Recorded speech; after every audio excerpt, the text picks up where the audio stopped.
Muy buenas noches, bienvenidos a Manto de Estrellas en MK Localia Televisión. Es jueves, ¿tienen preparado ya el lápiz y papel? Espero que sí, porque tenemos ya a nuestra colaboradora Noelia Bonifacio, que dentro de unos instantes vamos con su sección. También nos van a acompañar desde Másters, tienen noticias, el proyecto contra la violencia de género, Madejas, que tuvo lugar en Agullén y Ontinyent, y también la Feria de las Asociaciones, que tuvo lugar este pasado fin de semana en Lollería. Pero abrimos el programa con nuestra primera invitada. Noelia, buenas noches. Hola, María José, buenas noches. Y bienvenida. Lápiz y papel tenemos que seguir preparando, ¿no? Sí, que vayan tomando nota y así puedan ir trabajando si lo prefieren y quieren, pero van a sacar mucho de nuestro espacio. Vamos a seguir con el tema que comenzábamos la semana pasada, ¿no? Es la segunda parte, hemos dado lo que es un poco la autoestima, luego la confianza y ahora estamos ya avanzando cada vez a pasos agigantados y nos vamos a por la asertividad. Muy bien. Entonces, como siempre, pues nos apoyaremos con un vídeo para que podamos ver un poco en qué consiste. La semana pasada estuvimos viendo que era la asertividad, que es la habilidad de expresar nuestros deseos de una manera abierta y adecuada. También vimos la semana pasada lo que es afirmarse, que es vivir plenamente en uno mismo y estar bien con los demás. Y también estuvimos trabajando con dos personas, el espectador tenía que elegir dos personas en dos situaciones en las que tenía que ser asertivo y no lo fue, en el que tenía que decir aquello que quería y realmente se dejó un poco pues, llevar por la situación. Ese es el material con el que vamos a trabajar. Empezamos hablando hoy de las ideas paralizantes. Entonces, trabajando con estas dos personas que tenemos todos en nuestra mente, hacemos una especie de tabla como la que os muestro. En la parte izquierda tenemos lo que opinamos sobre nosotros, sobre los demás, el miedo que nos da en ese momento y la creencia que tenemos, ¿vale? Pensemos en qué momento con la persona 1 no hemos sido asertivos. Bien, os he puesto un ejemplo para que lo entendáis. Yo, por ejemplo, con la persona X, la opinión que tengo ante mí en el momento de no ser asertiva es no sé muy bien qué decirle, sería por ejemplo, ¿no? Mi opinión con respecto a los demás, si estoy en el trabajo y hay más gente y compañeros conmigo, si me tengo que enfrentar al jefe para afirmarme, pues a lo mejor puedo pensar que los demás digan, pues es un caso perdido, ¿no? Piensen sobre mí. El miedo que puedo tener detrás, pues si se va a enfadar el jefe o no se va a enfadar. Y la creencia mía puede que sea una buena persona, tiene la obligación de obedecerse. En el primer caso hay un sentimiento que es el de inquietud y duda. Con lo cual, la necesidad ahí sería la de confianza. Tengo que trabajar un poco más la confianza sobre mí.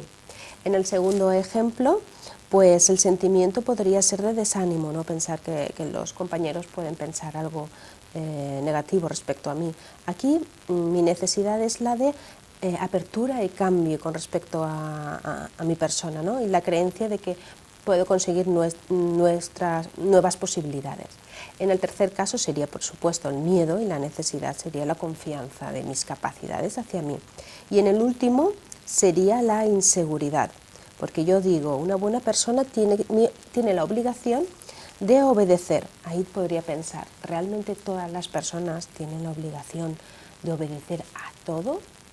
Así que es una manera de que nos podamos plantear si realmente esas situaciones, qué es lo que despiertan en nosotros y qué idea paralizante existe y qué necesidad hay detrás de cada aspecto de ellos, para yo saber en qué momento, qué es lo que tengo que trabajar en mí para ir mejorándolo. Bien, ¿qué sucede cuando no nos atrevemos a afirmarnos? Pues aparecen sentimientos difíciles, ¿verdad? Cuando no decimos aquello que queremos decir en el momento adecuado. También ideas preconcebidas pueden aparecer, ¿no? Empezamos a rumiar, esa mente rumiadora. Y nos replegamos muchas veces, incluso sufrimos interiormente.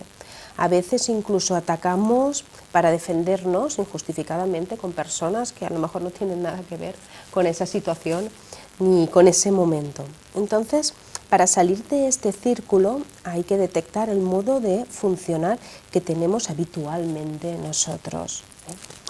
De esta manera, ir trabajando. Un ejemplo práctico os pongo para que me entendáis bien. Imagínate que le haces una visita a tu madre que ya es anciana, ¿vale?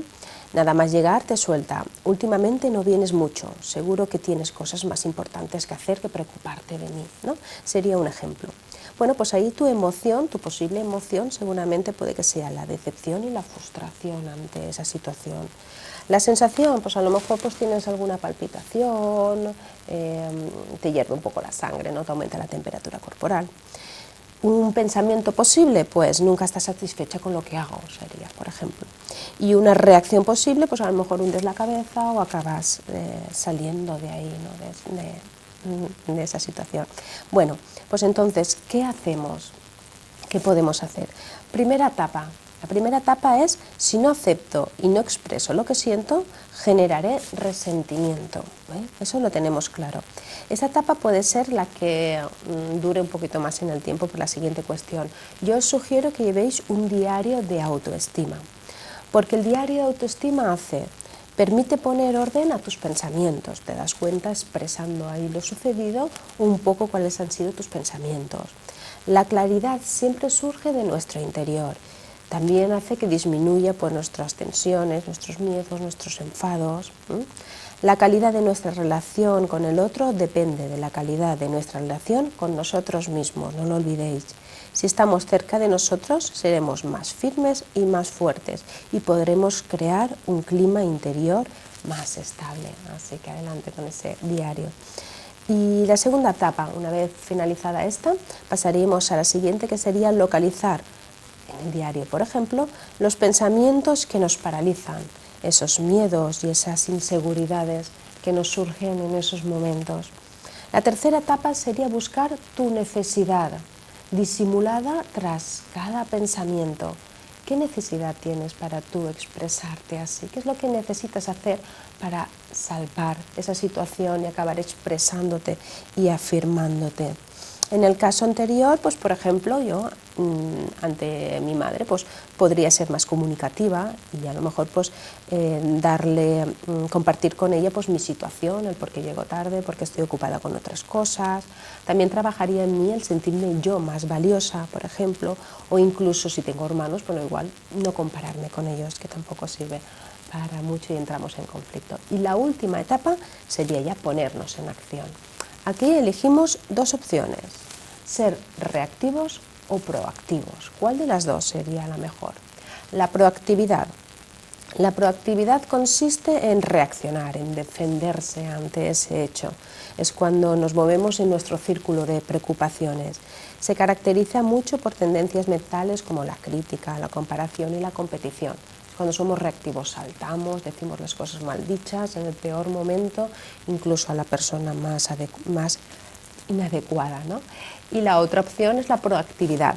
Yo os sugiero que seáis proactivos. ¿Por qué? Porque la proactividad consiste en conocer cuáles son nuestros valores y actuar en función de ellos. Nos movemos en un círculo de influencia, con conciencia, centrados, con coraje y con comprensión. Para eso, muy importante, saber qué valores tenéis vosotros en la vida. Pararos un momento. ¿Cuál es mi valor? ¿Cuáles son mis valores? Y una vez sabiendo cuáles son tus valores, a partir de ahí llevarlos a cabo y defenderlos. Proactivos, ser proactivos en la vida. Es muy importante. Y luego ya sería crea un círculo contigo mismo. En la comunicación, la verdadera sabiduría es entrar en contacto con el otro a partir de un espacio de respeto hacia ti. La mejor comunicación, así, con los demás, pero siempre empezando contigo mismo, desde un punto de vista interior, y a partir de ahí ya pues nos movemos en un círculo de comunicación sabio, con respeto, con atención y bueno, pues moviéndonos ahí en la asertividad, sobre todo siendo muy proactivos. Recordad, es muy importante conocer vuestros valores, así que manos a la obra. Y aquí ya pues dejo un poco lo que es la frase del día, que sería: deja de esperar que las cosas pasen, sal ahí fuera y haz que pasen. Esa es la frase que os dejo yo para hoy. Y aquí finalizo ya el espacio. La semana que viene continuaremos un poquito también con la asertividad. Y mi teléfono, como siempre, mi contacto y todo lo que necesitéis sea a vuestra disposición. Muy bien, como pues siempre. hemos prestado mucha atención y bueno, pues vamos a seguir todos esos consejos que nos dabas. Gracias. Gracias por acompañarnos. Y ahora nos quedamos con ese proyecto Madejas contra la violencia de género que tuvo lugar el pasado sábado en Agullent y Ontinyent. En primer lugar nos vamos a marchar hasta Agullent.